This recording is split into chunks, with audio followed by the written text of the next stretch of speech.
Astra Avisask. We meet again, you two. Hi, Catherine. Do you have any commissions for us today? Commissions, huh? Let me think. Oh, how about this? Please attend the Academia's Academic Symposium this afternoon and recite a love poem on stage. Wait, say what now? Yeah, I was thinking the same thing. And if possible, please also use your camera to capture the reaction of the audience upon finishing the poem. Huh? What kind of commission is that?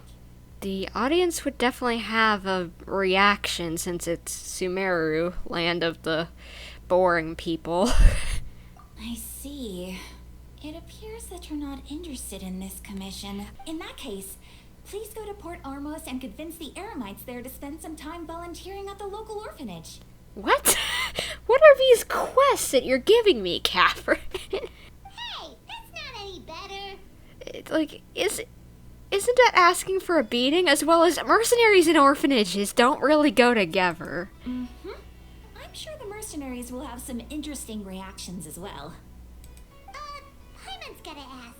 Just who exactly has been submitting these commissions to the Adventurers Guild? Oh, the commissioner? Well, actually, I just wanted to see the two of you in action. You're not actually the real Catherine, are you? You're Nahida. Was it so obvious? I was hoping you would actually take one of those commissions. That kind of chance to observe humans doesn't come by often. No wonder the little cute kiddo was coming up with if the crazy commissions make sense. Ah, so it's Nahida. Hyman just knew Catherine wouldn't crack those kinds of jokes. When did you get into her head? From when she said, Ad Astra Avisask. So it's been you this whole time? Are you done resting up, Nahida? Yes. I've been sleeping ever since we parted ways, and I even had a really, really long dream. What did you dream about? It was another dream about the Sub-Zero's festival, except it was a happy one. Oh, well, that's good. Glad to hear it, Nahida. In my dream, I was sitting in the middle of a flower terrace, and everyone in Sumeru City was holding hands as they danced in circles around me. Aww. They danced round and round, and everyone looked really happy. Aww, that's so sweet. Girl, I'll try to make that dream come true for you someday, I promise.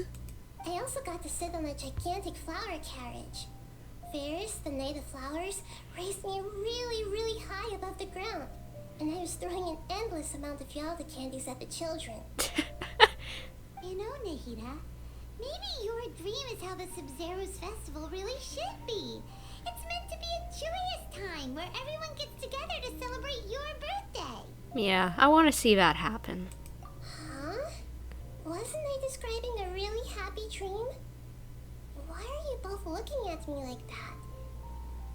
Wait, could this be an example of the emotion known as pity? No, we aren't pitying you. That would only make everything worse.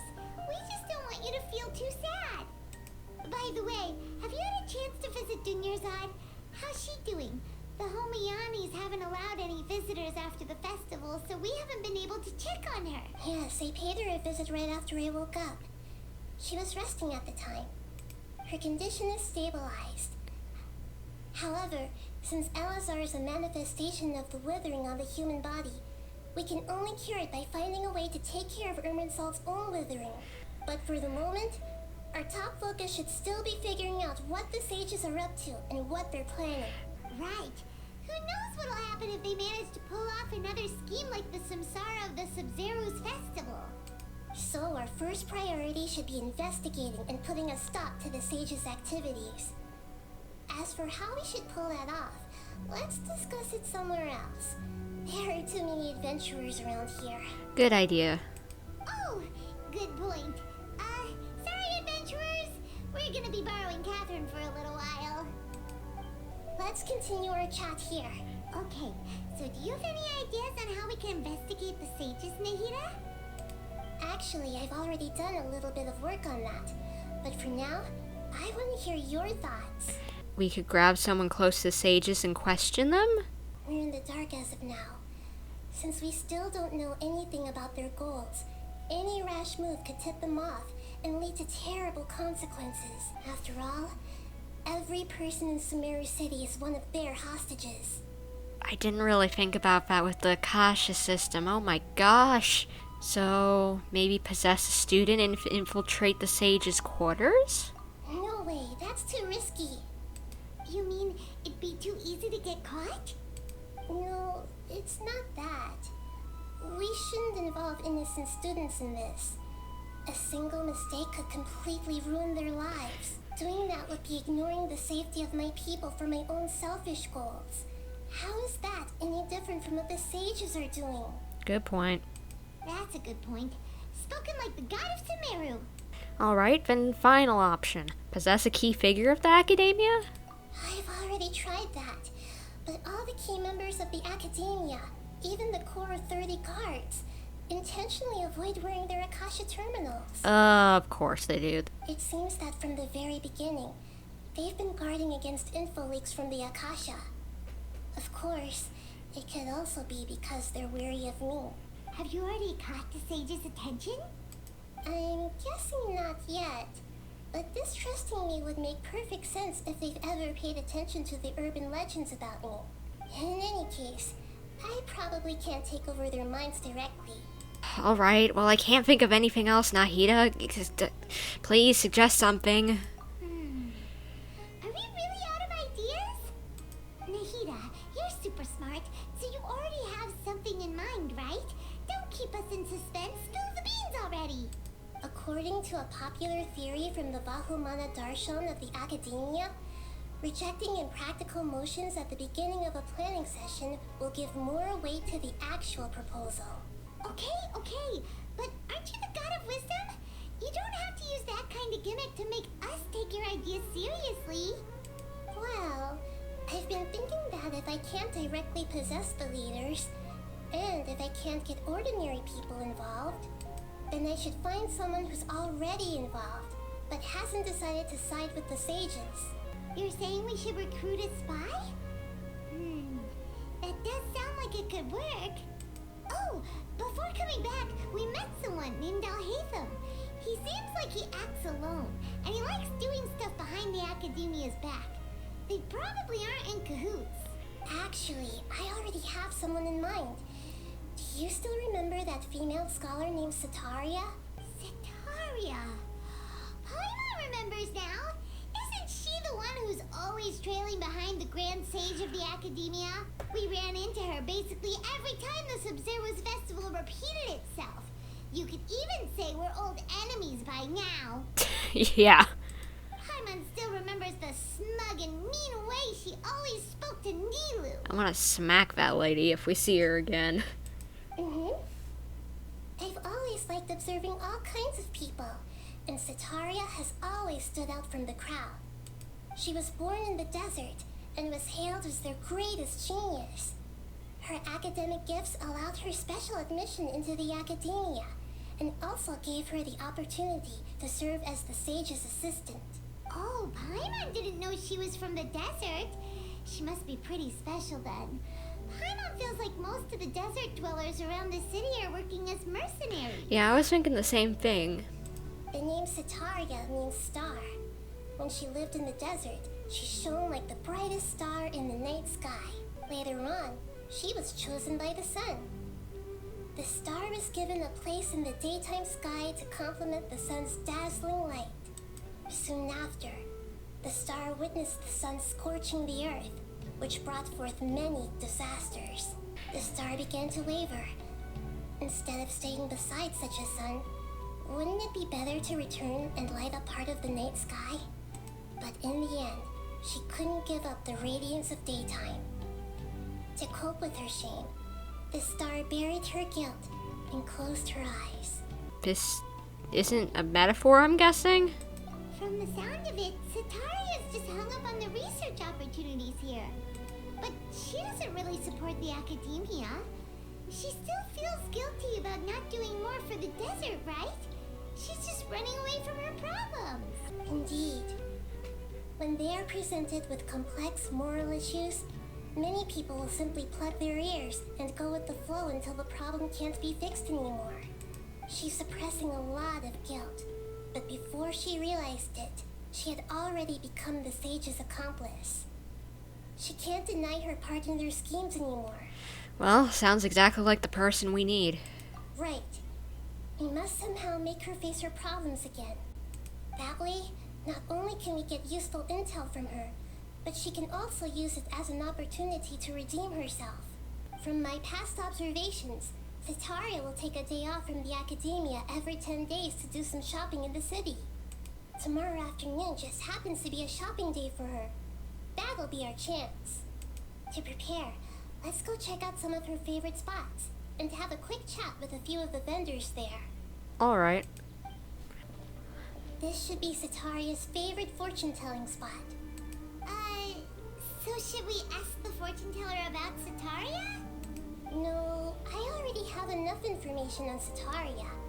The most important thing now is for you to pay attention to the vendor's talking style and key characteristics.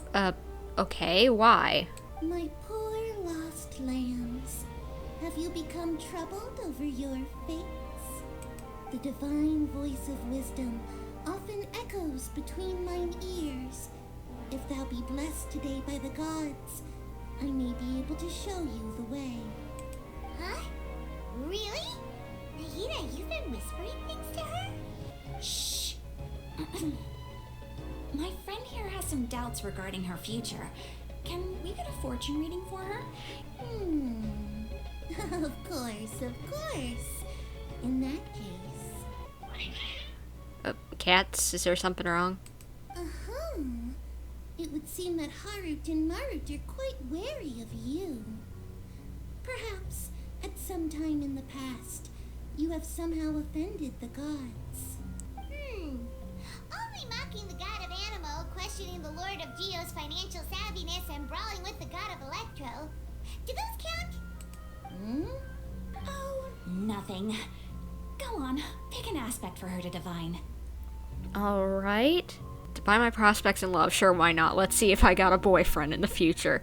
Or maybe that'll tell me if I'm gonna get Cyno on my 50-50 or not. Love prospects? No problem at all.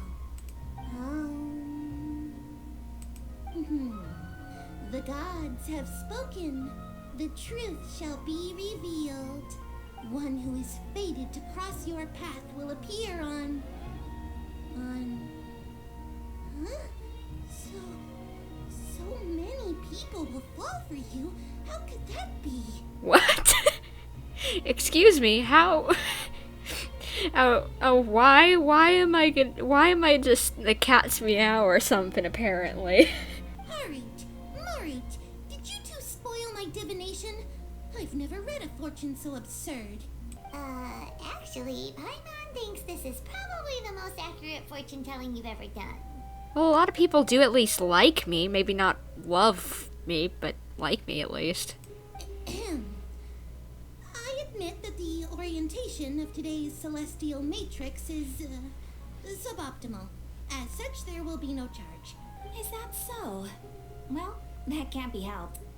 If you were to bring some food offerings for Harut and Marut on your next visit, perhaps they could help you reverse the wheels of fate. Alright, that isn't too hard. I'll bring some nom-noms for the kitties. They are cute, so I'd be happy to give them some food. Is this another one of Cytaria's favorite stalls? Yep. It belongs to a king. His father helped Cytaria a lot when she first moved to Sumeru City, so she still comes by whenever she has time. When I start talking with him, listen carefully to the details of our conversation. Okay. I still don't know why, but okay. Ah, dear customers. Would you like to look at some pottery? We caught wind of your great craftsmanship, so we specifically came to take a look. Oh, I recognize you. Aren't you Miss Catherine from the Adventurers Guild? Sounds like I'm in for some big business. Don't get your hopes up, bub. Speaking of, where did you learn this trade? I suppose you could say it all started with my dad.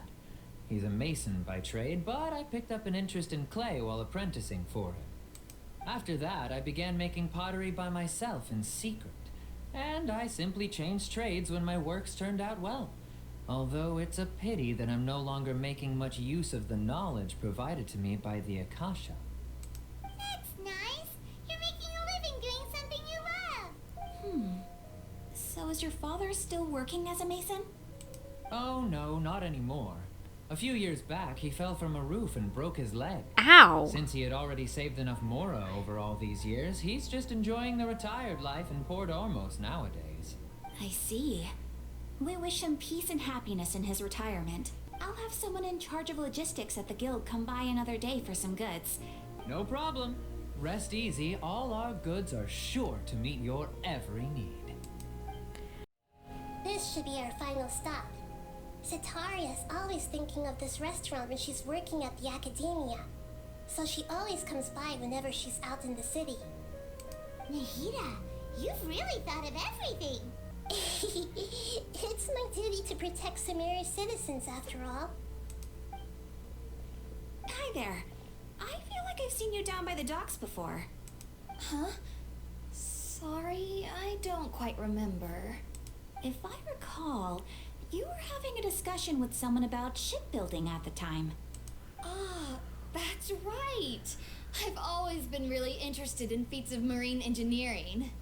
After all, I grew up in Liyue Harbor and spent my entire childhood staring at the ships going in and out of the port. I came to Sumeru to study, but failed to make it into the academia due to my lack of talent. But I'm still discussing all kinds of problems with different scholars, and I'm continuing to study and perform research from the restaurant's basement. I'm sure I'll get to the academia after their next round of exams. I don't think you want that. What an admirable spirit for learning. Amazing. Sure, but you'll find hardworking people wherever you go. So this restaurant has a basement as well? Huh. First I've heard of it. That's right. It's not usually open to patrons. Most of the time, employees use it for breaks or to hold private events. I see. Guess that makes sense. Well, good luck with your studies, Miss Chishan. Thank you so much. As long as I can make it into the academia as an official student, I'll be happy.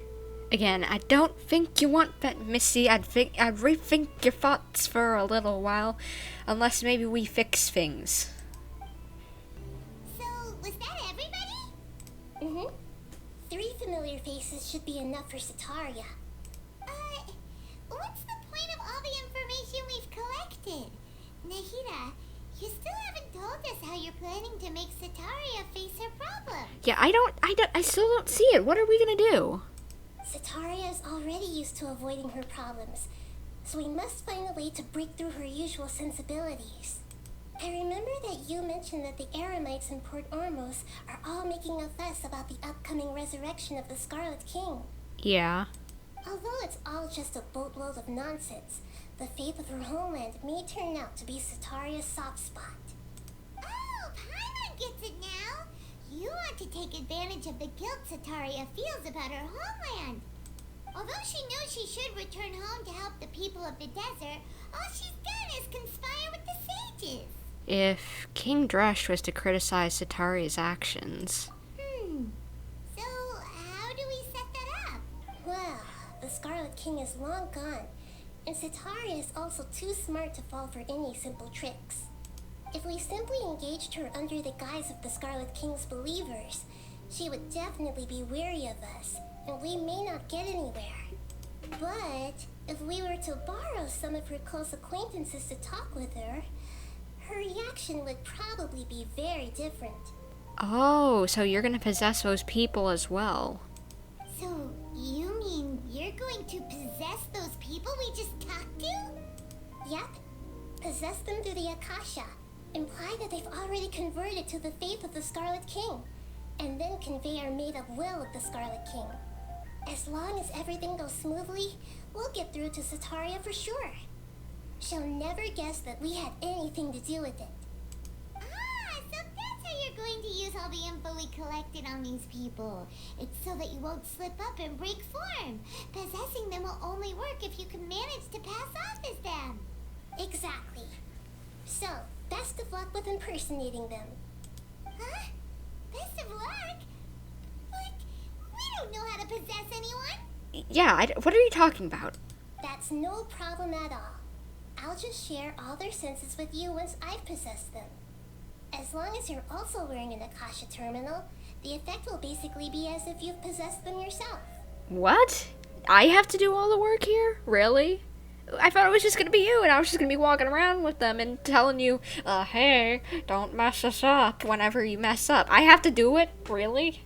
And I'm supposed to put those stupid Akasha terminals back on? Really? I don't think that's a good idea. That's like asking to get it messed with, like I could have another samsara or whatever that was. It just doesn't sound like a good idea. I don't like this. Huh. That is pretty convenient.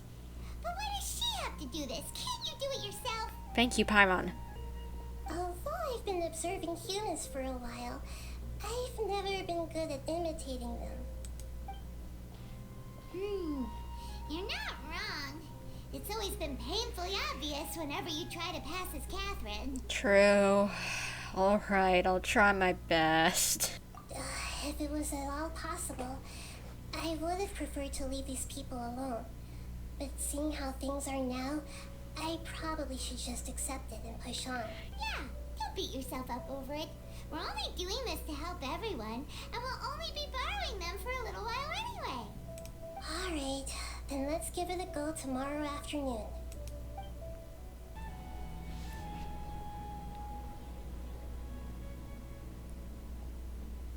Oh, here she comes. Satori is here. Okay, showtime, let's go. Let's quietly follow her. Once she starts talking to her acquaintances, we'll find a safe spot to begin possessing them. As for how we'll sway her to our side, I'll leave that to you. I trust you'll know what to say. Looks like they've already started talking. Let's find a hiding spot and get started. Okay, hides that we don't get found. Okay, good. Now, do your thing.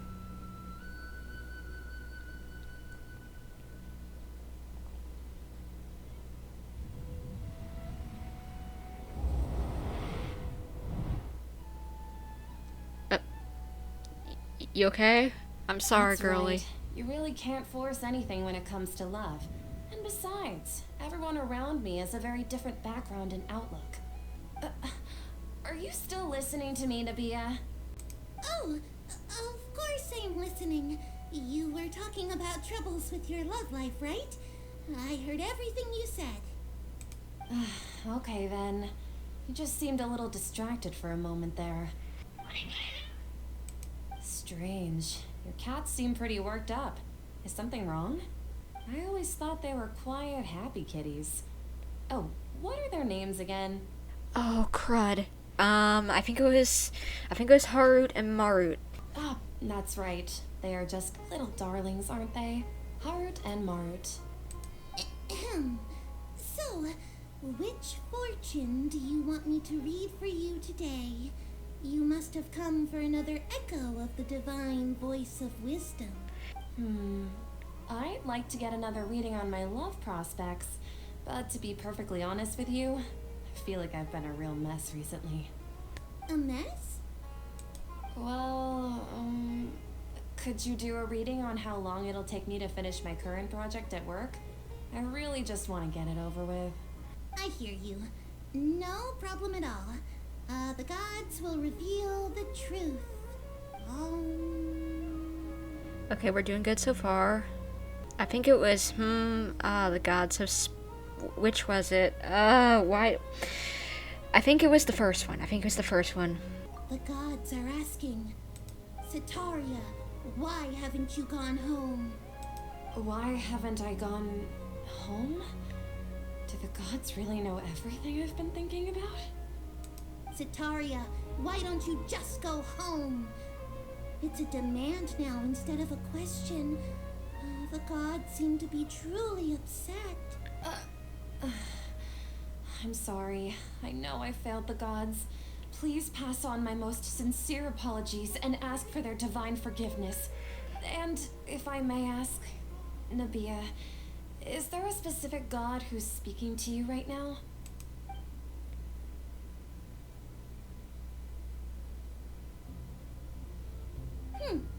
What an inconsiderate and naive question. The god who is speaking to me is, of course, the wisest and mightiest of all, the Scarlet King. Okay, I think it's working. The Scarlet King? No wonder he would make such a demand of me. Oh, wait a second. The Scarlet King passed away a long time ago. Even though news of the Scarlet King's resurrection has been spreading like wildfire, it's all just a misinformation campaign from the academia. How can the Scarlet King still exist in real life? Wait, it's a campaign from the academia? Are the mercenaries working with the academia? Or are they just being dumbfounded by them? You know, just being like made fools? What insolence! I am the Scarlet King's most loyal believer. Do you wish to refute his voice of wisdom? Oh, no. As a child of the desert, I am only reveling in his power upon learning that his divine glory has touched even this city. I will think very carefully about his demand of me. I'm sorry. I must go now. Wait! Maybe not. Oh, okay.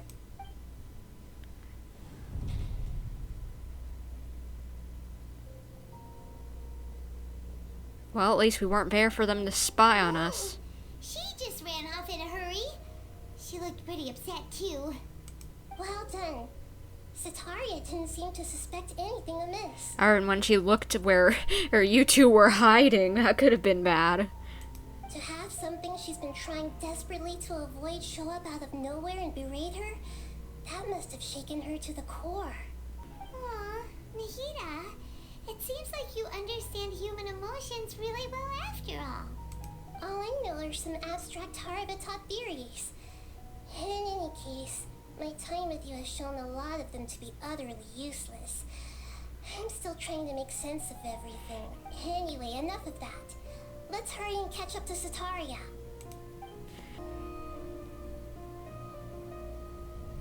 Maybe we shouldn't do it so out in the open. Okay.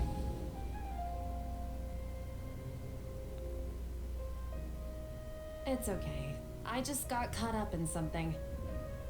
Oh, actually, didn't you ask me to help you look for work? What kind of work were you looking for again? Masonry work. Oh, right. Your old man's craft. How could I forget? Speaking of, how's he doing? Is he feeling any better? He's feeling a lot better. He can lift stuff now. Okay. Oh, it's saying it was trying to test us on which itch was broken. So we need to say walking because that's foot. Arm would be lifting would be arm. Oh, that's good to hear. I have been thinking a lot about him. If I could get some more time off, I'd love to pay him a visit. Actually, while we're talking about him, is he still living in Port Ormos? Yeah, he's been retired there for a while. If you could find the time, please write him a letter. Please pass on that recently, faith in the Scarlet King has taken root in Port Ormos and has begun to spread across Sumeru. He has a quick temper and has always been a devout follower of the Dendro Archon. I don't want him to get into a fight with those Scarlet King believers because of a difference in beliefs. Oh? So who are you siding with in all of this? The Academia or the Scarlet King?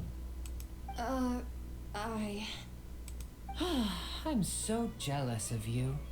You were born a child of the desert, yet you chose to betray the Scarlet King, and now you spend all your time with those crooks from the Academia. Akeem, you don't mean you've also become a believer of the Scarlet King? What's so strange about becoming a believer of the wise Scarlet King? In fact, aren't you the strange one? The one who still can't pick a side? Can't pick a side? Me? Oh, I think we're starting to ruffle some feathers. We're getting somewhere. Whoa, Paimon had no idea you'd be so good at this. I wasn't too harsh, was I? You really zeroed in on the issue and put it right in front of her. It might feel a bit overwhelming for Sataria, but once everything is over, I'll be sure to pay her a visit to her mind and explain everything. Anyway, let's keep going.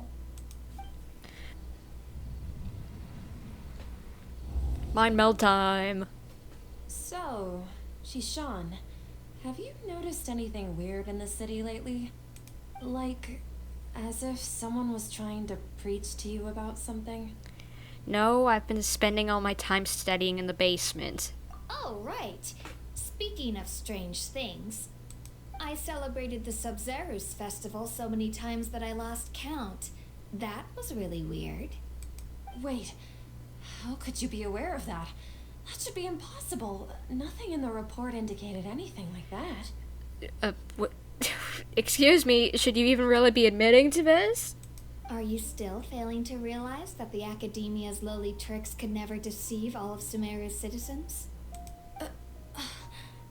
Shishan, don't tell me that you've converted to the Scarlet King as well.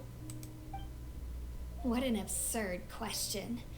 You make it sound like I should be ashamed for becoming a believer of the Scarlet King.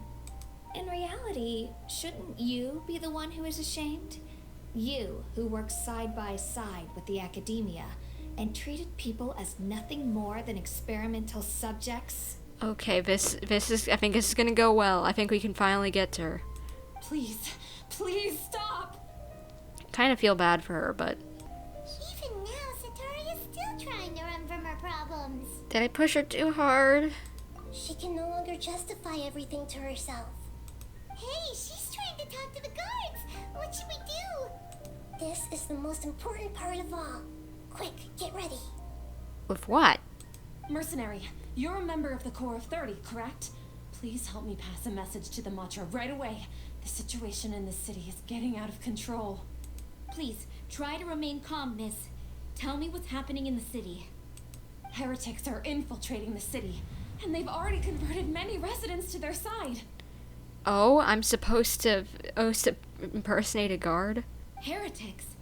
What kind of heresy are you talking about? The Scarlet King! Many people I know have suddenly started believing in him, but he's long dead. It's impossible. Miss Sataria, nothing is impossible. You know my name? The Scarlet King is immortal, and all who defy him will one day pay the price. Okay, I think this is a little too far, but if it works, I guess. You must face the truth, Sataria. You tread a treacherous path, and the longer you ignore it, the tighter the Academia's grasp on you will become, and the deeper you will be ensnared. Child of the Scarlet King, never forget that the desert that belongs to you lies elsewhere. What's so strange about becoming a believer of the wise Scarlet King? In fact, aren't you the strange one? The one who still can't pick a side? What an absurd question. You make it sound like I should be ashamed for becoming a believer of the Scarlet King. Sataria, why haven't you gone home? Is she okay?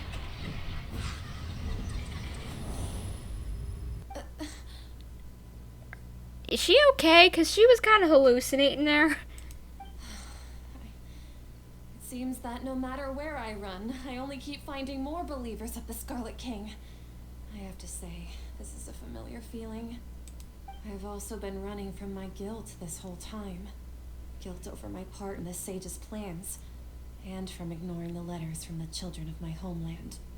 But no matter how much I may try to ignore or get rid of it, my guilt always comes back. You should follow your heart, girl. You won't necessarily lose your research opportunities by facing the truth. Besides, did you really want to conduct your research while carrying such heavy feelings of guilt? How do you know me so well? Are you truly just a believer of the Scarlet King? Or are you the god himself? That's not important. The important thing is to pass judgment on the Academia and its sages, and to correct their mistakes. If you could provide some assistance in this matter, perhaps it could serve as a form of atonement. I've actually never believed in the gods, but I've always believed in serendipity. Your appearance must be a fated opportunity for me to get out of this wretched situation. It's working! We did it! Please tell me, what can I do for you? Great, we finally convinced her! Woohoo! How much do you know about the Sage's current activities? I was just one of the designers for the masked dream harvest scheme, which is what happened around the Sub-Zero's festival. But I know very little about the full scope of the overall project. I'd assume that only staff with the highest clearance would have access to those confidential documents. I've just been working to meet the Grand Sage's specified requirements. However, there's something that's been really bothering me. I heard that a scholar who was previously expelled has returned to the city, and even the sages are still quite wary of him. An outcast that even the sages are still wary of? Oh my gosh. We gotta watch out, cause it's confirmed Dottore be here, cause I think that's a good description of Dottore. He studied at the academia, and they cast him out. That's officially in his lore. To fight against the academia, we will need to figure out the nature and the purpose of their work. Is there a way for us to get access to the confidential documents you mentioned? It should be possible if we're willing to take some risks. After all, I'm an assistant to the Grand Sage, and I've been working on many tasks outside of the project. One thing, though, I won't be able to transfer the documents to you through the Akasha once I get my hands on them. The sages have always closely monitored all activities within the Akasha. Let me see. Let's use the most primitive method. Send someone to pick up the documents tomorrow evening at the Academia entrance. The academia entrance. Wouldn't that be too conspicuous? Don't worry about that. I assure you, this won't be a trap. I'm only suggesting this location because it'll draw more scrutiny for me to leave the Academia again. It'll be safest for me to distract the guards long enough to hand you the documents. All right, I trust you. So, if I were to successfully complete this task, would it mean I've atoned for my wrongdoings? That'll depend on the judgment of the Dendro Archon. The Dendro Archon. That's right. Her people are the ones we have endangered. As the god of wisdom, she's also the one responsible for judging and guiding the scholars. Maybe it's time for me to find a god to believe in. Just as Nahida predicted, we've managed to bring Sataria to our side. The Traveler's execution was ingenious. She's the one who deserves all the praise. Well, now that we've made plans to meet again tomorrow evening, all we can do is pray for Sataria's mission to go off without a hitch. Yep. Let's hope. Pray? But if we're going to pray to the gods, aren't we just praying to you? God of wisdom and guardian of the scholars? Good point. No. The truth is the true guardian of scholars. I've always believed that. Anyway, let's meet again tomorrow evening at the Adventurers Guild. Alright. Catherine, we're here! Oh, you are the other Catherine, right? That's right. I suppose I'm the other Catherine in your mind. Can't we just call her Nahida? Shh! We're on a secret mission tonight, so we need to protect Catherine's identity. Oh, good point. Now I'm dumb. Never mind. Yep, Paimon's right. We cannot fully rule out the chance that the meetup tonight is just a trap. If something were to happen, my existence may be the only trump card we'll be able to play. After all, the academia should still be unable to confirm the existence of my consciousness in the outside world. Let's just make sure to be on our guard. Speaking of which, don't you feel like something is off? Off? What do you feel is off? It's way too quiet around here. It's the middle of the night. Of course it's quiet. You're not getting paranoid, are you? No, I think she's right. It really is a lot quieter than usual. If you look around, there seems to be fewer people on the streets. I'm not sure if this is the case for the entire city, though. Huh. Maybe it's just a coincidence. Maybe Sataria figured out a way to not only distract the guards, but also to get everyone to go to sleep early, just so we can exchange the documents in peace. I don't know about that, Paimon. I'm getting worried. I'm getting worried here that this really is a trap. I also can't quite figure out why things feel a little off. But now that we're here, let's go ahead and meet her as we planned. Well, regardless, as long as you're here with us, Paimon feels a little safer. I'm more worried about her than us.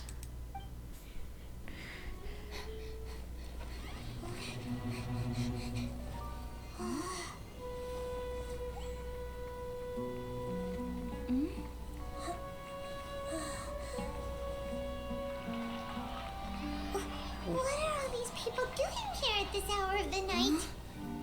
What?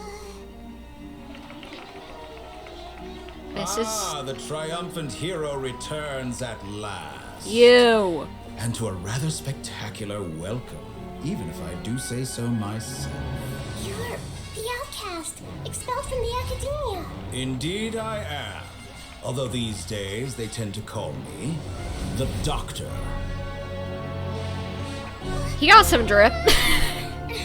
If you're looking for your researcher friend, she has already been taken into confinement. With some basic caution, she could have discovered the listening device on her person. Clearly, she lacks the degree of rigor expected of a true scholar. Uh-oh. The people of Sumeru City. What have you done to them? I simply made some minor adjustments to their Akasha terminals. Now they can deposit information directly into the subconscious. As you can see, all these lovely people now believe this traveler is a hero who has just saved the world. My experiment is a success. And now it seems they can no longer hold back their sheer adoration. Okay, this is getting freaky. Let's run. What should we do? These are all just regular people. Leave now. You need to get out of here. But that guy's a Fatui Harbinger. We can't just leave you here. Nor can I abandon the people of Sumeru.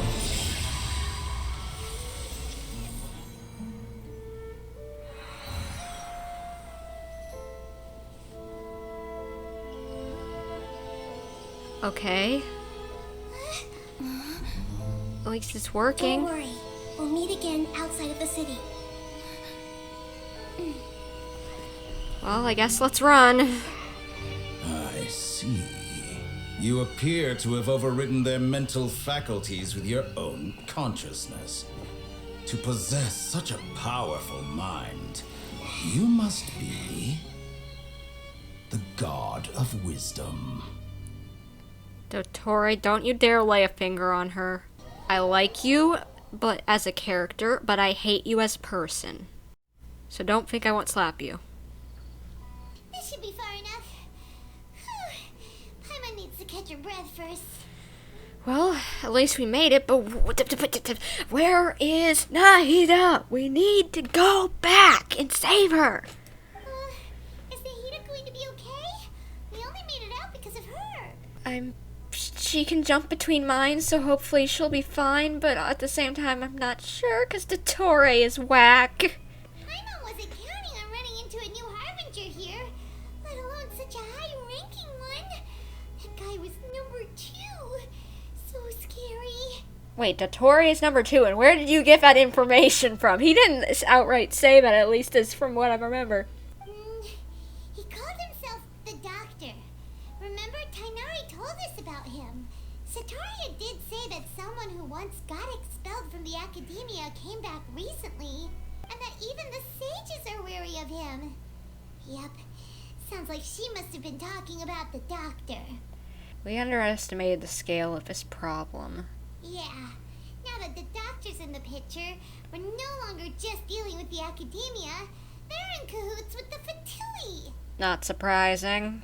But what are the Fatui after this time? Another Gnosis? Probably, but maybe a little more, since this is the city of knowledge. Who knows, maybe they can find a way to do more than just that. We need to find a way to reunite with Nahida. Yeah, Things would be a lot easier with Nahida's help. Nahida said we'll meet again outside of the city.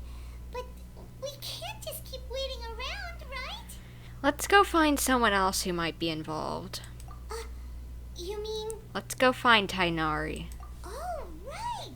Wasn't he invited by the sages to work on some project when we were staying with him in the Vidya forest?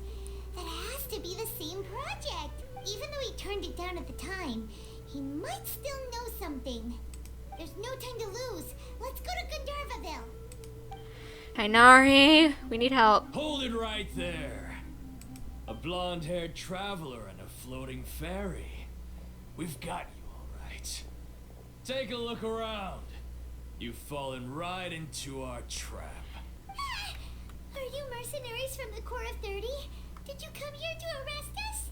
Corps of 30? We're nothing like those government lapdogs who don't even get scraps for their work. We are an elite brigade that commands the highest commission rate in all of Sumeru. We're here on the orders of a client known only as the Outcast. Okay, so you were sent by Dottore. Great, wonderful. We gotta beat him up. The Outcast? An outcast from the academia? Sounds like the doctor. But why wouldn't the doctor just send the Fatui after us? Local mercenaries might have an edge over the Fatui. Still wasting time on idle chit-chat. We'll shut you up soon enough. Get them! That was pretty rough. Is that what elite mercenaries are like? It probably won't be long before we see more of them, so let's go find Tighnari. Yeah, looks like we'll have to keep our guards up. But this doctor guy seems like a pretty tough opponent.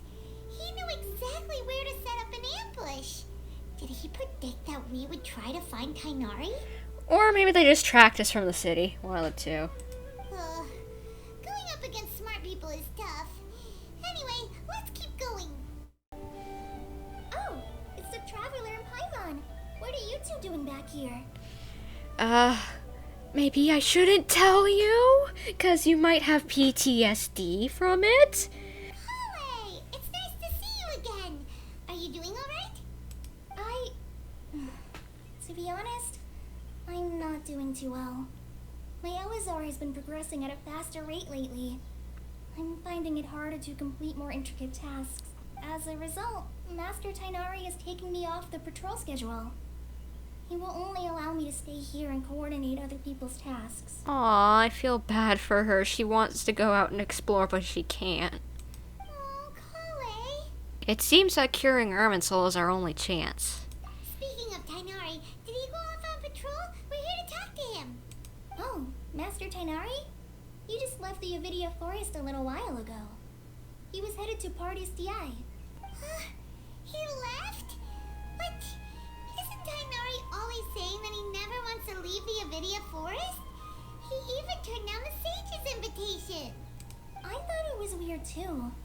Master Tighnari always prioritizes his work as a forest watcher above everything. He almost never leaves his post. He left in a hurry this time, though. He didn't give a reason? No, I only found out that he left through a message he left behind. He also made sure to delegate all his tasks using a schedule. Either he knows something up or he got kidnapped. To leave in such a hurry? I'd guess he had something urgent to take care of. Master Tighnari originally studied in the Amorta Darshan of the Academia, and Pardis Di is something like the Amorta's research base. Many rare shrubs and grasses have been planted there for research. I know that before he became a forest watcher, Master Tighnari once spent a long time conducting research at Pardis Di. A research base, huh? Gotta wonder what kind of research Tighnari just decided to work on all of a sudden.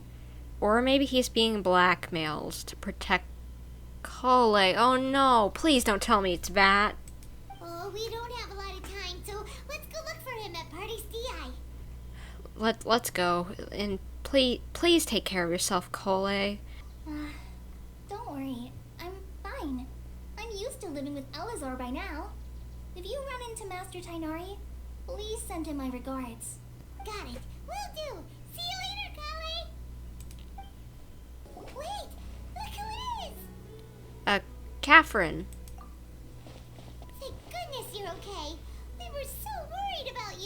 You haven't been reprogrammed by the doctor, have you? Hey, this was supposed to be a touching reunion, but you're ruining the moment. We're trying to make sure that we know that it's really our girl, okay? Hush. Actually, it's very smart of the traveler to be wary of me right now.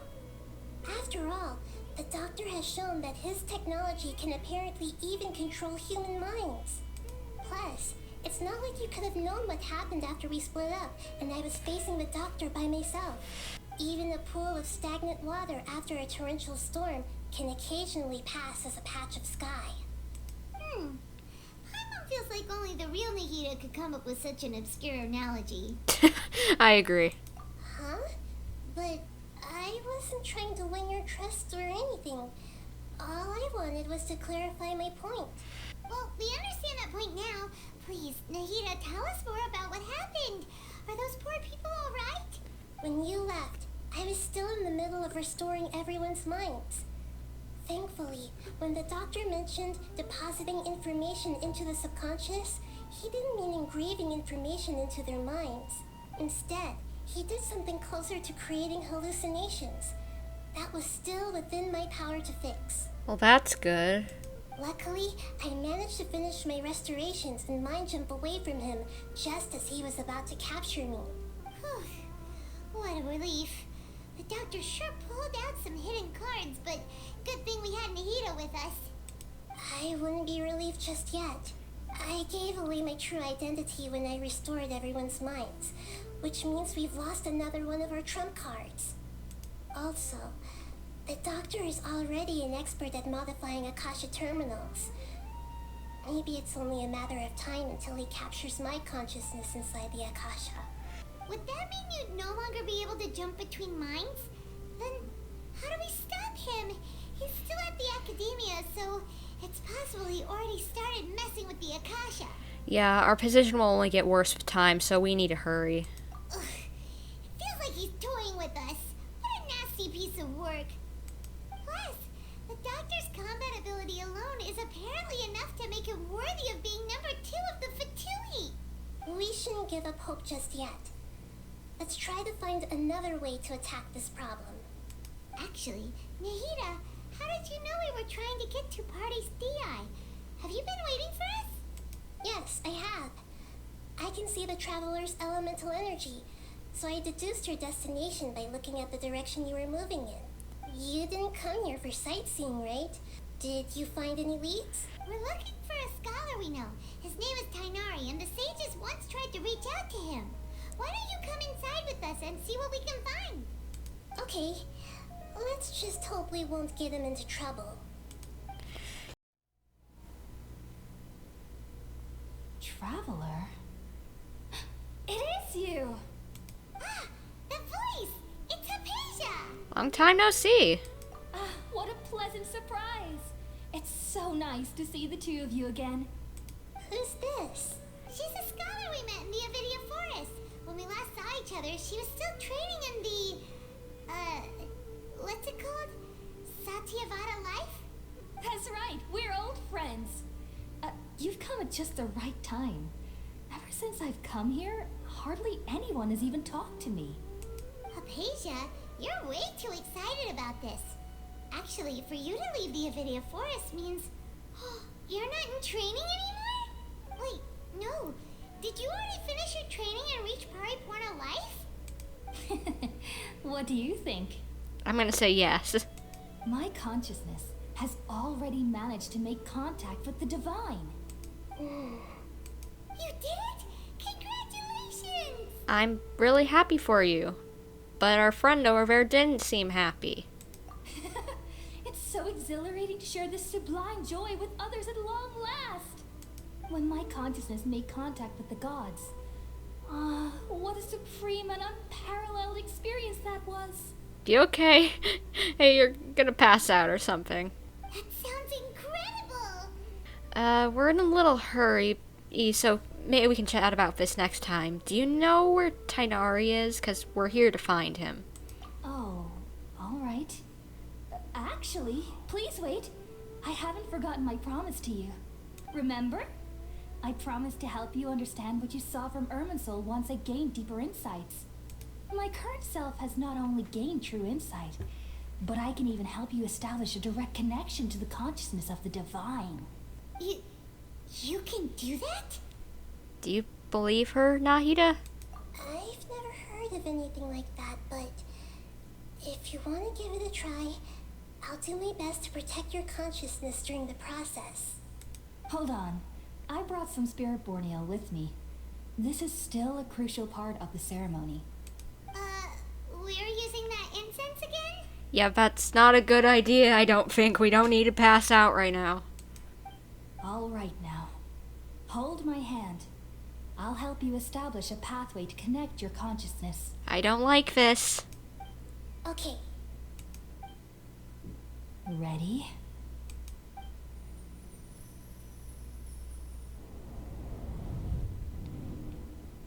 Well, time to go on a trip. It took 3 betrayals for me to finally understand. The world is just an elaborate tapestry of lies. My fury will never be quelled.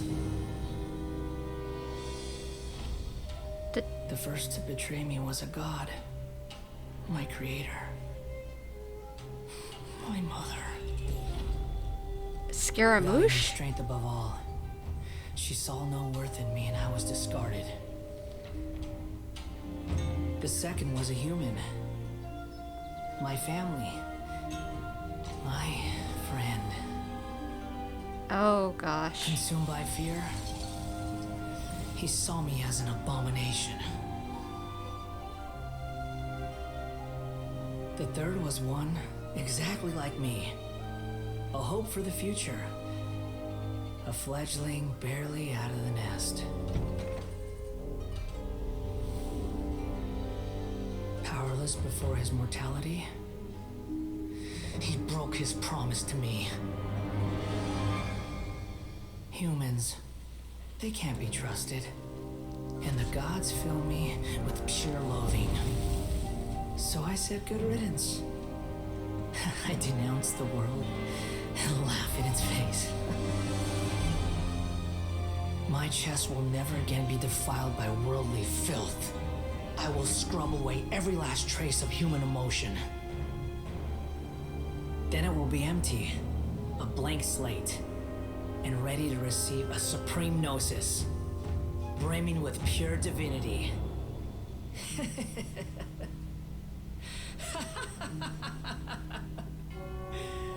There is no need to fear. The pain will be brief. Your era is coming to an end. I've been stunned speechless. What in the world did I just see? What was that? This is neither the greater lord's consciousness nor the kingdrush consciousness. Scaramouche is doing some mad doo-doo around here. This isn't good. How is he connecting with Irminsul? How are we able to connect with him through Irminsul? This doesn't make sense. Did we actually just see the Balladeer's memories? Everything matches what we know about him. But how is he connected to the divine consciousness that Hypatia was talking about? You saw it, right? You felt it, right? Such a majestic god. Such a noble will. Such sublime emotion. Girl, you may want to switch that around to horrid. Have you been mind controlled by the Fatui or something? 'Cause that ain't a good thing. Again, I like him as a character, hate him as a person. I can understand thinking he's kinda cool, but at the same time, he's cray. Alas, shame. If only that which beats within my chest wasn't a filthy mortal heart. Oh, great and merciful God, please grant me forgiveness and salvation. She's gonna go insane hanging around this cat. Do you understand now? I'm afraid this is no periporno life, but rather... Wake up, Hypatia! You! Why are you so mean to to me? Why is everyone hiding from me? 'Cause you're going insane. Oh my gosh, didn't she say that those who are going from her training stage can go insane? Girl, I'm so sorry, but you're insane. I found divine wisdom. Shouldn't I receive praise and honor? Haven't I uncovered that light in the darkness? Hypatia? That's how I always thought everything should be. Wait, have I already lost my mind? You said it, not me.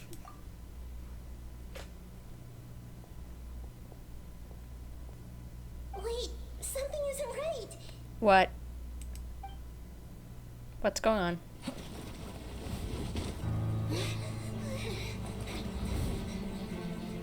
Oh no, bunch of guards, we gotta run.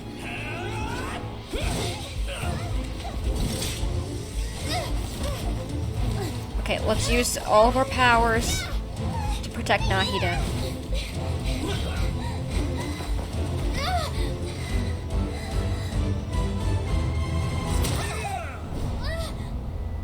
No.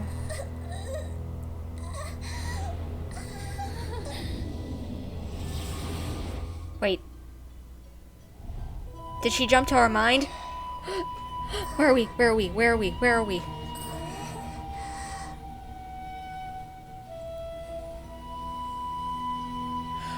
Oh. What?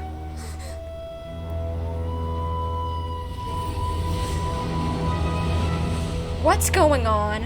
What? Well, there's Scarab. There's Scaramouche.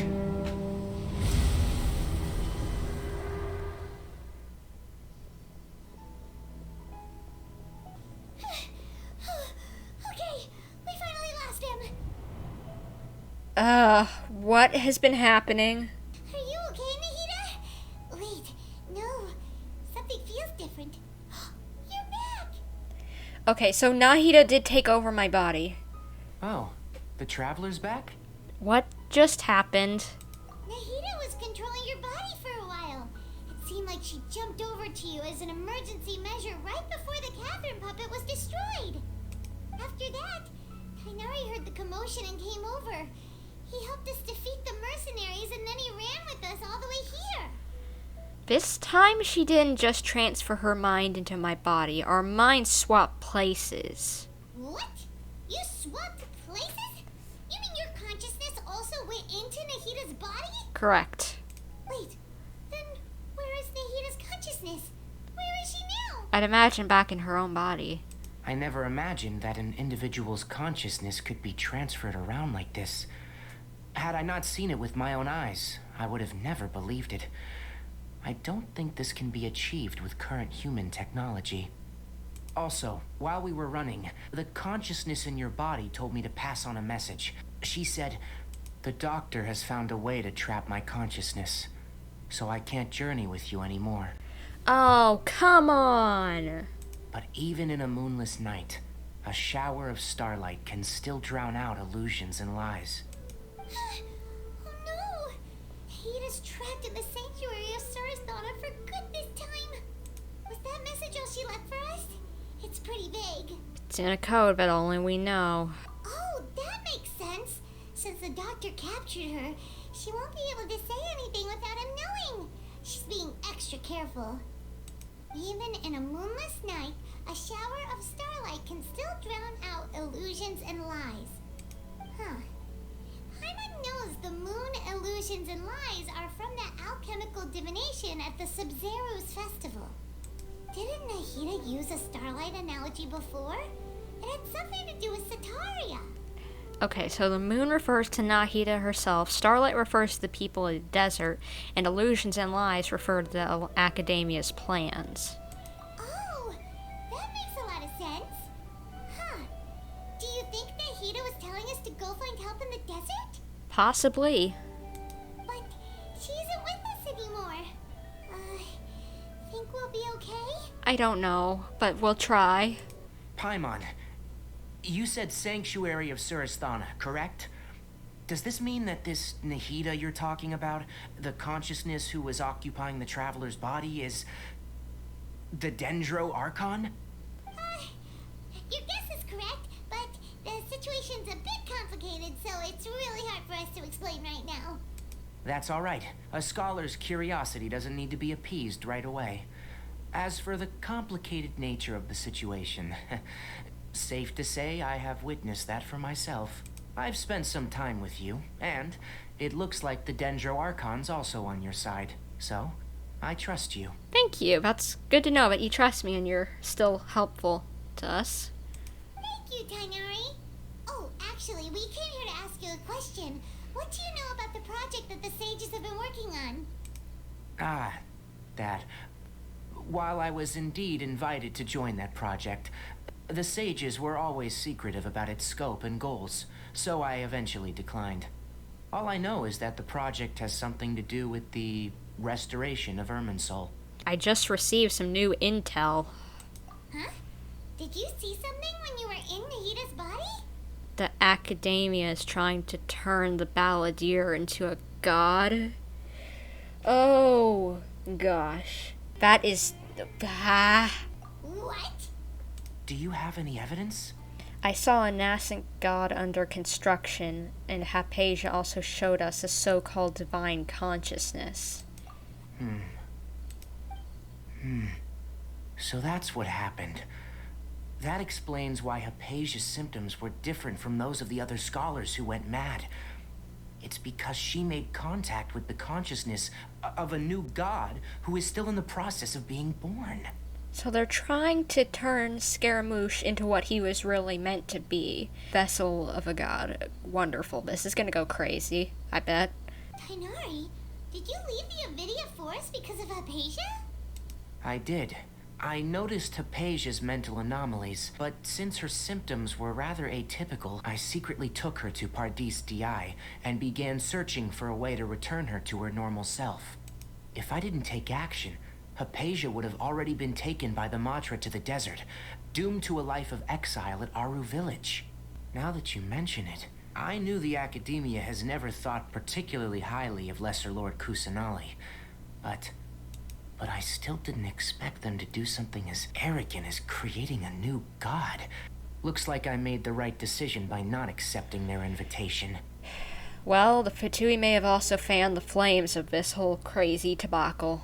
The Doctor and the Balladeer. We have 2 Fatui Harbingers in Sumeru. Sounds like we're in for a bad time. From your description, I don't think they've completed their project. There may still be room for us to intervene. But then, what is the connection between creating a new god and restoring Irminsul? I have no clue. Yeah, it feels like we're still nowhere close to figuring out the sage's goals. Let's head to the desert for now, because we gotta stop them. Right. We've pretty much gone over everything we need to know, so we should head out. How about you, Tighnari? What are you going to do? I'll stay here for now. I still want to try a few more things to help Hypatia. If you're planning to go into the desert, start by heading for Caravan Ribat. That'll be your fastest route. Okay. Come find me here if there's anything else I can do to help. May the spirit of wisdom go with you. Thank you, Tighnari. Thank you. Thanks, Tighnari. Hopefully Hypatia will feel better soon. We're off then.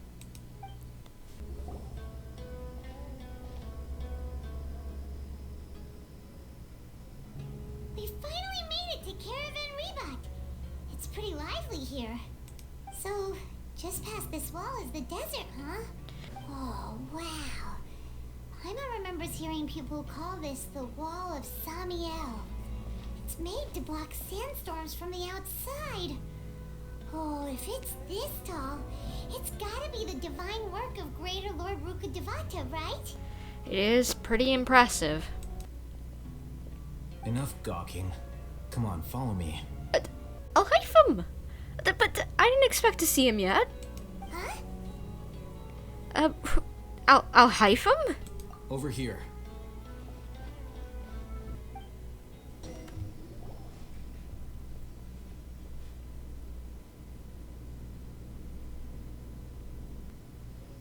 What the? Where did she go? Mercenaries were chasing us. That's why he wanted us to follow. How did we lose them? They were just here a second ago. More Eremite mercenaries? Who are they working for this time? Anyway, Traveler, it seems like we were being followed again. You were too careless. You should have noticed those hopeless amateurs trailing you a long time ago. Thanks, Alhaithem. We couldn't have done this without you. There's no need to thank me. I've never cared to keep track of personal favors. All I did was correct a mistake I happened to come across. It's a habit I developed at the academia. You really gave Paimon a scare, Alhaitham. We never thought we'd run into you here. Last time we met at Port Ormos, didn't you say you were going back to the academia? Wait, don't tell Paimon that you're here to take us back on their orders. I have a feeling not. He doesn't really like them, it kind of sounds like. Oh, so you've already landed yourselves on the academia's hit list. I can't say that I didn't expect it. However, had I wished to turn you over to the academia, don't you think you'd already be the Eremites' honored guests by now? True. Oh, right. You do have a point. Did you participate in the Sage's big project by any chance? I have no interest in running errands for that project. As a scholar, I've always belonged to the camp that promotes researcher autonomy. And these days, you're more fascinating than anything the Sages can offer. So you were looking for me? I'm interesting, that's nice to know. Not quite. To tell you the truth, I'm still investigating the Divine Knowledge Capsule. Unfortunately, I've run into some difficulties. Everyone says the capsule originated in the desert and was eventually moved to Port Ormos. If I'm to get to the bottom of this, I must understand how the capsule first came to be. Which brings me back to you, and why you're so interesting. The leader of Ain al-Ahmar used the Divine Knowledge Capsule right in front of you, and upon seeing him, your expression became perplexed, and you were lost in thought for quite some time. To have that kind of reaction, I think you must have realized something. Are you interested at all in sharing what you've been hiding from me? Sure, why not? It must be because I was so shocked to hear those words again, world forget me. Alhaitham, you really have a ridiculous eye for detail. What kind of person even notices or remembers stuff like that? The situation is a little complicated, I'll be honest. So that's your answer. Well, I do work for the academia after all. So considering that, it is indeed wise to keep your cards close to your chest. But that does prove you do have some undisclosed information about the Divine Knowledge Capsule. Am I right? A little bit. No matter. Rather than simply learning the answers from you, I'd still prefer to investigate on my own. Speaking of, you two are also headed to the desert? Correctamundo. That's right. We have the same plan as you. But we don't really have any concrete goals at the moment. Then I'd suggest starting with Aru Village. It's the largest settlement in the desert, so it'll probably have more resources and intel than anywhere else. Well, would you like to head there together? Sounds good. Let's head there together then, buddy. I'd be happy to travel with you. Nice to have a nice-to-look at traveling companion. It's always better to travel with someone you know. Let's go! Before us lies Aru Village, the safe haven of the desert folk. Whoa, this landscape is really something else. What a cool place! Let's go check it out!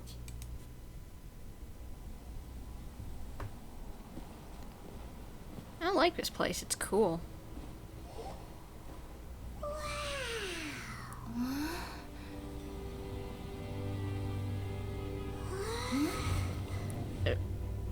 What? Cyno!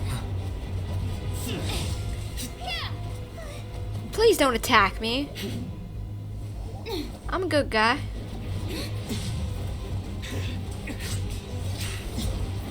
Okay, please don't attack Alhaithem either. We're nice. We're all nice around here. Whoa, okay. Quite the sword fight. Whoa. Okay, Spider-Man.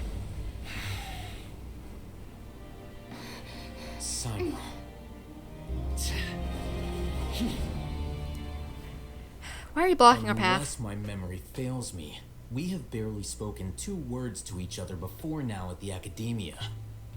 Would you care to enlighten me as to when and how I invited the General Mahamatra's wrath? Alhaithem, do not think you can escape my judgment just because you managed to escape my attack. Judgment? So that's how you'd characterize your actions here, is it? Or would elimination perhaps be a more accurate description? Had I used my full strength, not even this traveler would have been able to stop me. You weren't using your full strength? Okay, I'll keep that in mind. Though styled like an assassination, I sought only to ensure that my target would be unable to flee or resist.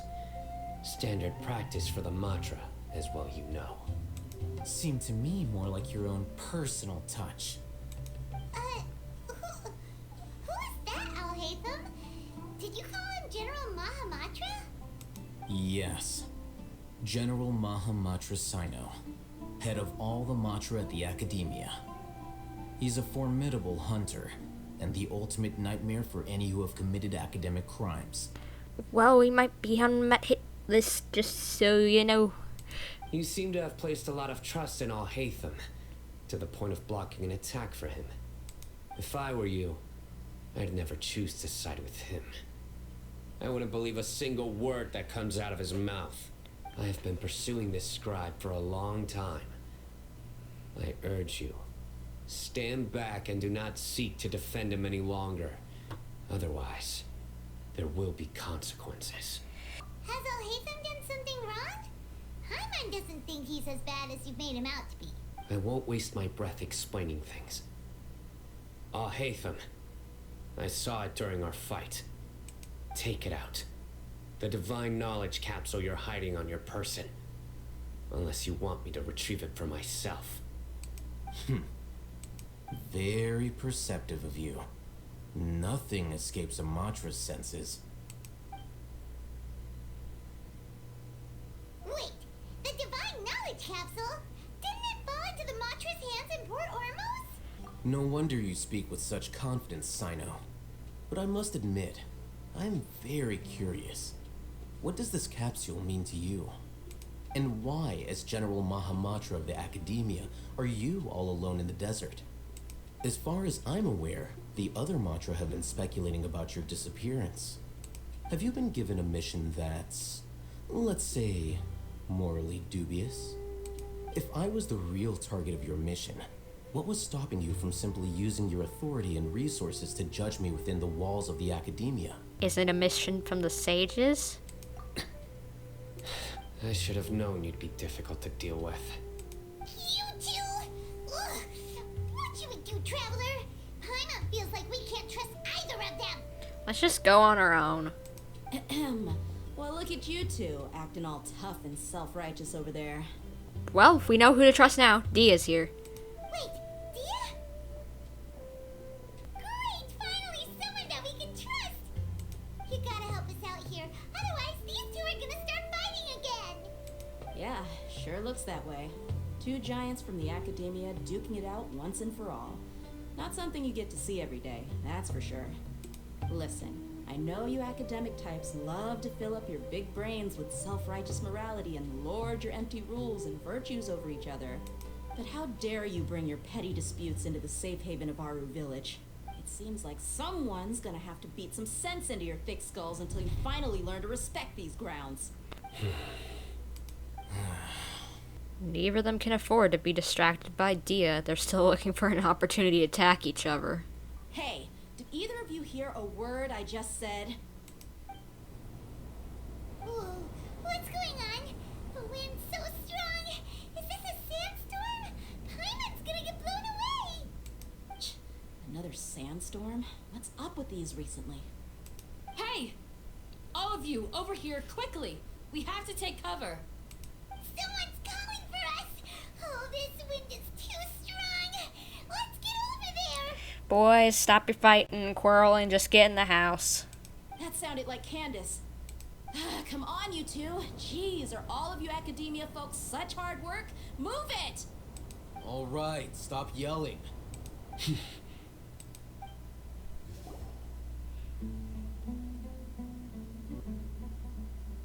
Cyno's just like, nope, I ain't standing over there with you peeps. Especially not him. Someone gonna talk and break this awkward silence? Well, this is pretty awkward.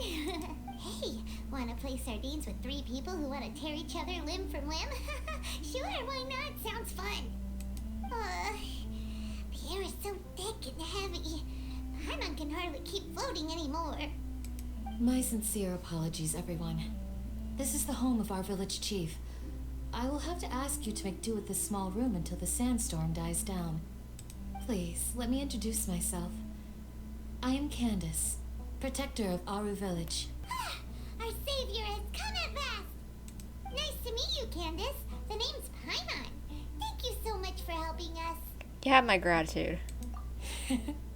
There's no need to thank me. It's only right to help each other when the weather gets rough. Wow, she's so gentle and caring, like a nice older sister. Unlike those guys over there. Same thoughts. All right. Now that we're all better acquainted, we should return to the topic at hand. As a guardian charged with the responsibility to protect my fellow villagers from harm, I was observing your conflict from afar, even before the sandstorm started. And now that you have set foot within our village itself, it is all the more my responsibility to make absolutely sure that you pose no threat whatsoever to us. So please, have an honest and sincere conversation with one another, and put your hostile feelings to rest. If anyone dares to start anything again while they are under this roof, I will not hesitate to send them out for some quality time with the creatures of the sandstorm. Woman taking charge, thank you. Oh, on second thought, Paimon may have misjudged Candace's character. There's nothing wrong with being strong and caring at the same time. And that goes for you too, Miss Dehya. Do I make myself clear? All right, we got it, Candace. That's what I like to hear. So, which of you will begin? I was supposed to be a mediator, but I might have gotten a little too involved just now.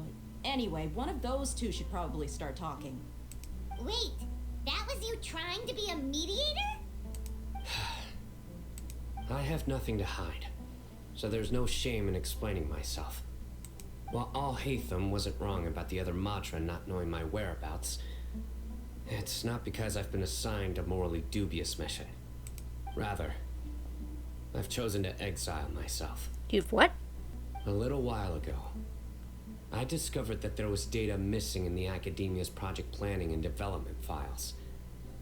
What little they did report clearly did not match the project's actual progress. As General Mahamatra, I had the responsibility and authority to request an audit. However, to my surprise, the person responsible for the erroneous data was none other than Grand Sage Azar himself. I tried to investigate the issue myself before submitting a formal audit request, but I soon found that all leads and potential pieces of incriminating evidence were carefully concealed from me. I began to realize that they were cautious of me from the very beginning. Unsurprisingly, the Grand Sage rejected my audit request as soon as the submission reached his desk. He even said to me, "The power of the General Mahamatra is granted by the sages. You have no right to judge us." So they really are up to no good. I realized then that to the Grand Sage, the Matra are nothing more than tools for the sages to assert and maintain their control over knowledge. The vows that we took, the principles that we strive to uphold, they are meaningless to the academia of today. So then you decide to exile yourself to get to the bottom of things, I guess? I believed it would be wise to flee the academia before the sages had a chance to take action against me. This way, they can no longer see nor predict my actions. I will never give up on this investigation. There's no need for someone else to give me power or authority. Once I find the truth, I will administer judgment by my own name. Cyno seems to have the same goal as us. We're all investigating the sages. Plus, now that he's no longer the General Mahamatra, he somehow feels a lot less scary. What if he made the whole story up and just... It's too early to trust him. Well, Cyno, if that's your story, then why did you see Alhaithem as a target? When I was investigating the matter in the academia, I overheard a conversation between Alhaithem and a sage. The sages asked you to investigate a blonde-haired traveler. Do you dispute this, Alhaithem? What? Like many parts of the project, this assignment was undocumented. Now throw in your suspicious behavior with a divine knowledge capsule, and I think we deserve an explanation. So the sages were watching me from the very beginning. How wonderful. Yes. I was indeed tasked with investigating the traveler. Alhaithem! After all, the promised reward was so great that hardly any scholar could have refused. The sage told me, once you've completed this assignment, I can give you a glimpse of divine knowledge. A most enticing offer. Unfortunately, those academics don't know me at all. Their words contained one key piece of information, namely that divine knowledge indeed exists. That gave me all I needed to know. From my perspective, the sages are far from trustworthy. Think about it. Isn't it a little strange they're so willing to share divine knowledge with anyone, even as a reward? So, I began my own investigation following the lead of the divine knowledge capsule. In the end, I realized my wisdom in committing to this rather than collaborating with the sages. Had I been less guarded, I probably would have ended up like that Ainul Ahmar mercenary, incapable of remaining sane for long enough to hold a conversation. You mean that the sages originally planned to dispose of you, using one of those capsules that drive people insane? Wow, that's horrid. So, what about your encounter with me? Did you join forces with me just so you could investigate me? I'd already given up on the assignment by then. I only told the academia I was waiting in Port Ormos for you to appear so they wouldn't suspect anything. So it came as quite a surprise when I encountered my erstwhile target while investigating the divine knowledge capsule. Criminals do love to talk about coincidences. Even though I ran into the traveler by chance, I had no intention of providing assistance to the academia. Also, you should remember, you were the ones who decided to follow me and strike up a conversation after I left that tavern. Well, is that enough to prove his innocence? That's true. Alhaithem helped us out at Caravan Rebat as well. Maybe he's telling the truth. I'm willing to apologize, if that's worth anything to you. I took the divine knowledge capsule behind your back because I judged its existence to be a significant risk. I felt that it would be best for no one to interact with it before it had been properly studied.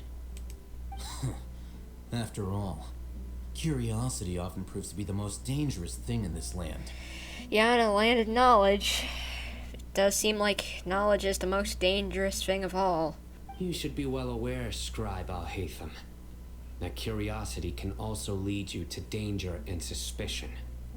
Answer me this. Did the sages share any information about their project with you? Have I not made myself clear? You and I are both distrusted by the academia. Do you really think they would tell me anything? Fine. Although you haven't completely proven your innocence, I won't regard you as an enemy, for now. As you wish. Good. I'm glad to see you two clearing up your misunderstandings. And now you, Dehya. I believe it's your turn. Oh, sorry. Whatever the boys were talking about must have been so boring that I spaced out. Ha! Dehya, come on. My situation is pretty straightforward. My employer, Dunyarzad of the Homayani family, is friends with the Traveler and is currently recovering from her illness at home. I had nothing going on, so I decided to return to Aru village for a visit. I was actually looking forward to a pretty exciting time getting back together with everyone here. But then I saw these two random guys in the middle of a pointless argument. It ticked me off, and things went downhill from there. Is that all? Well, I will admit that definitely sounds like your style. In that case, welcome back, Dehya. That's more like it. I missed you all so much, Candace. What was that? Whoa! What was that sound? Sound like a monster. No need to worry. Now that you're no longer at each other's throats, please make yourselves at home. I'll take a quick trip outside to clear out some of those creatures in the sandstorm. Creatures? In the sandstorm? Are you sure you don't want some backup? Fighting in a sandstorm is not for the faint-hearted. Anyone without extensive training in these conditions is at a disadvantage. You needn't worry. Yeah, just leave him to Candace. Don't worry, she's as tough as they come. The winds died down. That means the sandstorm's over, right? Candace still isn't back yet, though. Is she alright? Maybe we should go out and check on her. When you put it that way, even I'm starting to feel a little worried. All right, let's go. We've been here long enough, and the boys are as chatty as the floor. I love that analogy. Oh, Candace, you're still fighting? You've been out here dealing with these creatures the entire time? Yes. They just keep coming in waves. I've lost count of how many I've defeated. Before I realized it, even the sandstorm had stopped. Wow, not only is she really strong, her stamina is also something else. Here comes another wave! Leave this round to us. I got interrupted earlier, but now I have something to take my anger out on. It's been quite a while since I've seen the Flame Mane in action. I'll leave these to you then. I'll be sure to put on a good show. Let's go! Oh yeah. The creatures stopped appearing. Was that the last of them? What we fought just now was probably the aftermath of the sandstorm. So we should be safe for the time being. Well fought, everyone. No injuries, I hope. Huh? Who are you? Ah, my apologies. I haven't had a chance to greet you yet. I had my hands full taking care of the village's elderly and children. I am the chief of Aru village. Everyone usually calls me Uncle Anpu. It's a pleasure to meet you. Sir, I am also originally from the desert, but I have not been back for some time now. May I ask if such sandstorms are common? I can't say they've always been common, but recently the storms have become increasingly severe and frequent. Besides sandstorms, we also occasionally get earthquakes. According to an investigator who stayed in the village a while ago, these unusual natural phenomena are related to the withering of Irminsul. Another effect of Irminsul's withering. So, Irminsul's withering causes withering zones in the forest, and sandstorms and earthquakes here in the desert? And whatever that one disease is.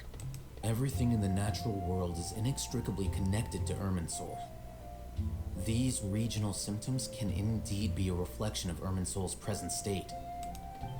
Everyone in Aru village needs to take good care of themselves. Speaking of which, why haven't I seen a single village keeper since I got here? Village keeper? Who are they? Village guards like Candace? Does your curiosity know no bounds? Village Keeper is how Aru village refers to mad scholars exiled here by the academia. Most of them are scholars who lost their sanity after a period of training in the Avidia forest. The academia believes that their crazed mutterings may have a negative effect on the psyches of other scholars. So, they're forcibly exiled to the desert. Though if you ask me, it's all a boatload of nonsense. Tighnari brought this up before. He said Hypatia was also nearly exiled to the desert. Alas, that's exactly what we've been trying to investigate. One by one, the village keepers have been mysteriously disappearing without a trace. But no one in the village has ever seen them leave. If you're planning to stay around the village for the next few days, I'd appreciate it if you could keep an eye out for them. I've had encounters with those people in the past. I'll see what I can do to help. The Matra are the ones responsible for their exile. Now that you're no longer with them, are you trying to alleviate your guilt and atone for your past sins? I'm fascinated by how you think. Mock me if you will, but if you are guilty, I will eliminate you, regardless of my position or identity. Okay, take a chill pill, Cyno. We can be chill. We can be chill around here. You know that, right? Right? Oh, you're the former General Mahamatra. You must be an expert in these kinds of investigations. Thank you for your help. I'll help too. Is it because you're reminded of Hypatia? Oh, these poor scholars. First they lose their sanity, now this! We need to help get them back home, safe and sound. But, is it really a good idea to tag along with Cyno? You seem like you really don't trust him. Well, they'll be fine. Dehya and the others are here too. I'll be grateful for the assistance. No doubt you will do a better job than some of my former subordinates. Let's start by finding a spot to share what we know so far. Although I've sent myself into exile, I'm still doing essentially the same things as before. Do you still have any questions for me before we start our investigation? Why did they refer to the mad scholars as village keepers? One of my former subordinates told me that this title has its origins in a strange incident. The academia has long exiled mad scholars to Aru village. A mysterious phenomenon exists here. When mad scholars first arrive, they are as incoherent and deranged as before. But after spending some time here, they invariably begin to calm down. Initially, the people of Aru village greatly resented having to take in the mad scholars. But a strange incident one night changed that. Aru village was struck by the strongest earthquake in living memory. Seeing buildings on the verge of collapse all around him, the then chief of the village was preparing to take everyone to safety. Suddenly, he noticed a mad scholar crouching in a corner, caressing the ground with his hands. A soft, green light radiated from him, like a divine glow against the backdrop of night. What? He gained powers from, like, being mad or something? Despite the powerful tremors that ripped through the ground that night, all the houses remained upright, almost as if they had grown roots reaching deep into the ground. In the end, not a single building collapsed, and no one was hurt.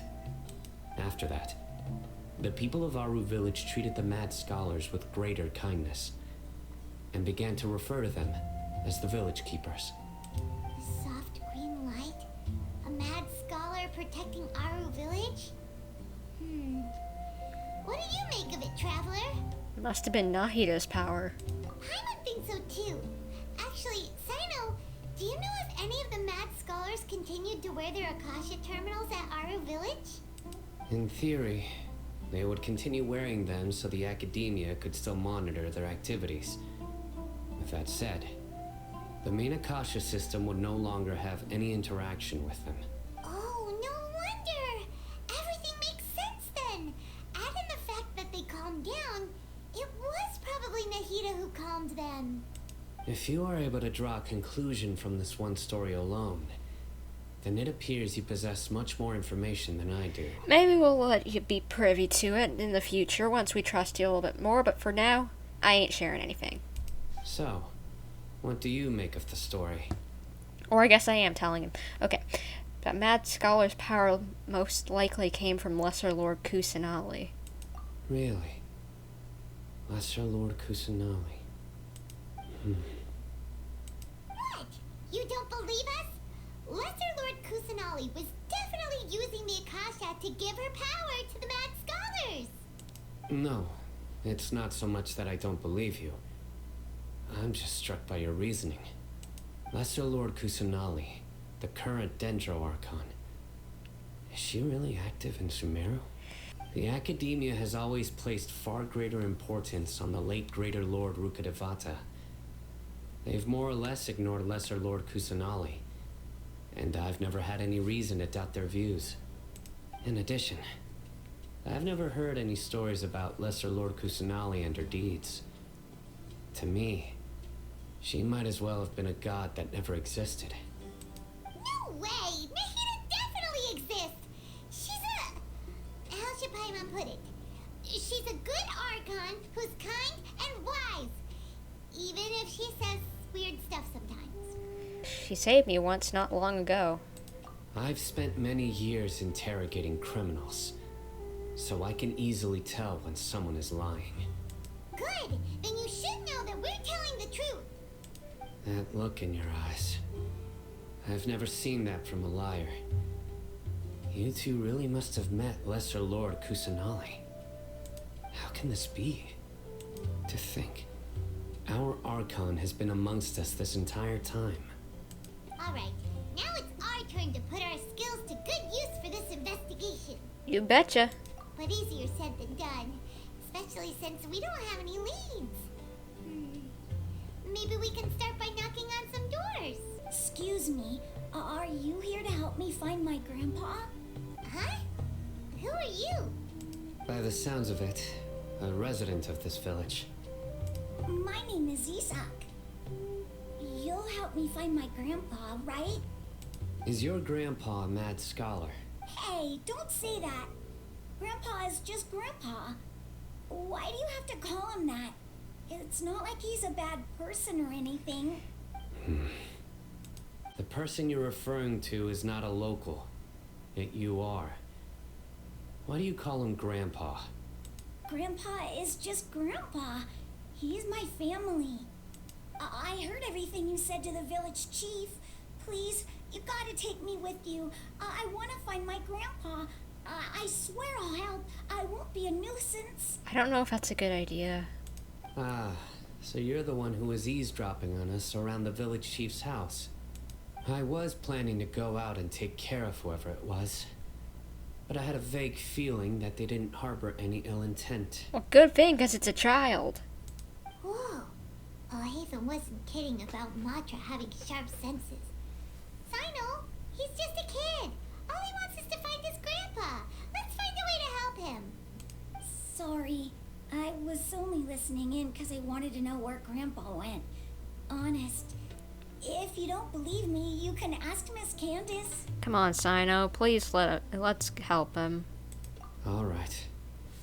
But first, let's confirm the facts with Candace. Ah, you're back already. We just wanted to confirm something with you. Do you know a boy by the name of Isak? I had a feeling he'd go looking for you. Huh? You knew this would happen? Yes. Although he tried his best to stay hidden, I still noticed him eavesdropping outside the window. He really wants to get his grandfather back. Aww. Isak's parents were both Eremite mercenaries who rarely returned to the village after finding employment in the city. He was raised by his grandfather. Unfortunately, it was only a few years before his grandpa passed away. Isak was still very young at the time, so various families in the village took turns caring for him so he could survive. Later, an elderly mad scholar arrived at the village. Isak thought the scholar bore a striking resemblance to his grandfather, and thus often spied on the man. Aw, that's so sad, oh my gosh. However, the scholar was unkempt in appearance and incoherent in speech. Although Isak referred to the man as his grandpa, he was afraid and didn't dare to approach him. One summer night, the oft mumbling and bumbling grandpa suddenly calmed down and seemed to become more lucid. He even noticed Isak hiding in the distance. So Grandpa walked up to Isak and patted him on the head. He even took Isak to the entrance of the village, where he patiently taught the boy the names of the stars, and accompanied Isak until he fell asleep. Oh my gosh, that is so sweet. The next morning, Isak woke up and wanted to go find his grandpa again, only to realize his grandpa no longer recognized him. However, even so, Grandpa retained his calm expression. It's said that those who saw the scholar claimed he no longer appeared to be crazy, but appeared to be living in his own world, almost as if he were sleepwalking. Isak was thrilled that his grandpa was able to find peace and would follow him all the time, asking him things like, "Grandpa, want me to take you somewhere fun?" Or, "Grandpa, could you tell me stories about the stars again?" All this somehow just makes Paimon feel really sad. It seems like they both deserve so much better. Perhaps. Nearly everyone who lives in the desert has some form of hardship or regret. But even so, we must still continue on with our lives. And Cyno probably has something too. It's also my reason for fighting. I must continue to protect this land. Lucid Grandpa was probably Nahida. She must have soothed the other mad scholars as well. From the look on Cyno's face, he's probably connected the dots as well. Maybe the people have always had a considerate god watching over them. Huh? What did you say, Cyno? No, nothing. As long as Isak keeps his word and doesn't get in our way, we can take him along. Perhaps you are more compassionate than I gave you credit for. Please accept my thanks on Isak's behalf, Cyno. Yeah, Cyno, you're not a half bad egg. Hey, Isak! Oh, it's you guys! We've cleared everything up. Let's go find your grandpa. Really? Wow! Thank you so much! Your grandpa will be found safe and sound. Yeah! Alright. Let's ask the local residents some questions first.